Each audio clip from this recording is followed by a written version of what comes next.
بسم اللہ الرحمن الرحیم۔ خلفائے راشدین کی وفات۔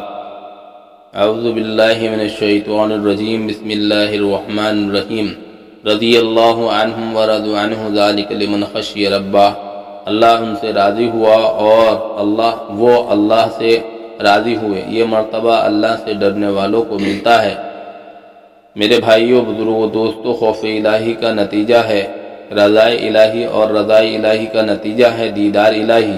جیسے مولا کا دیدار نصیب ہو، اس کے نزدیک جنت ایسی ہے جیسے مشک عنبر کے سامنے مٹی۔ دیدار الہی ایک جھلک پر 8 جنتیں لاکھ بار قربان ہوتی ہیں۔ فَفِرُّوا إِلَى اللَّهِ، لوگو دوڑو اللہ کی طرف اور سعی کرو جس طرح سعی کی خلفائے راشدین نے پہنچ جاؤ گے مراد کو، جس طرح پہنچے صحابہ اکرام رضی اللہ عنہم اجمعین۔ جناب صدیق اکبر رضی اللہ تعالیٰ عنہ حضور صلی اللہ علیہ وسلم کی وفات کے بعد کل 2 برس 3 مہینے زندہ رہے، اور یہی زمانہ آپ کی خلافت مبارکہ کا تھا۔ لیکن اس قلیل سے زمانے میں جو آپ نے فراق رسول صلی اللہ علیہ وسلم کے صدمے اٹھائے، وہ بیان سے باہر ہیں۔ طبقات کبریٰ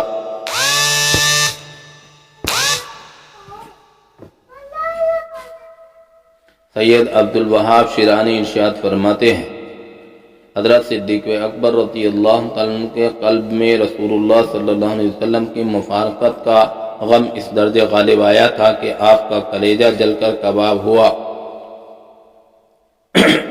ہوا تھا، جس کی وجہ سے آپ کے منہ سے ہر وقت کبابوں کے بھننے کی بو آتی تھی، اور سوائے فراق محبوب کے اور کوئی غم نہ تھا۔ باوجود اس کے کہ حضور انتہا درجے کے مستقل مزاج تھے، تاہم فراق رسول کے سخت صدمے نے کبھی کبھی آپ کے افعال میں اختلال بھی پیدا کر دیا تھا۔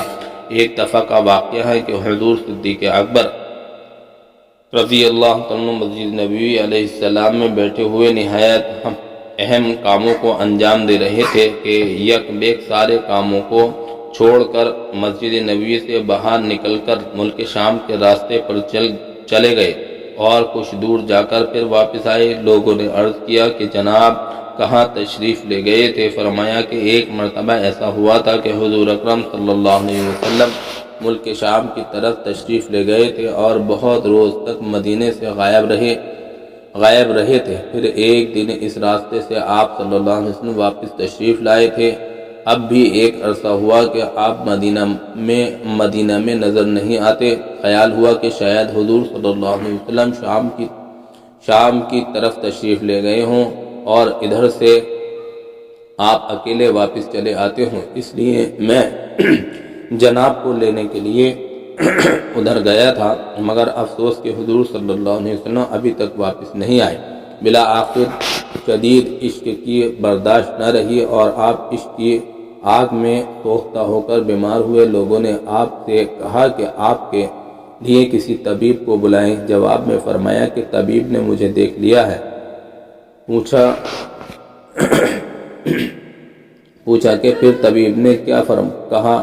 فرمایا کہ انی فعال لما ارید، ہمارے حکم کے سامنے سب کو مجبوری ہے، ہم جو چاہیں گے وہ کریں گے۔ لوگ آپ کا مطلب سمجھ گئے کہ آپ یہ فرماتے ہیں کہ مرض الہی کے سامنے کسی کا کیا اجارہ ہے، خدا جو چاہے گا وہ ہوگا۔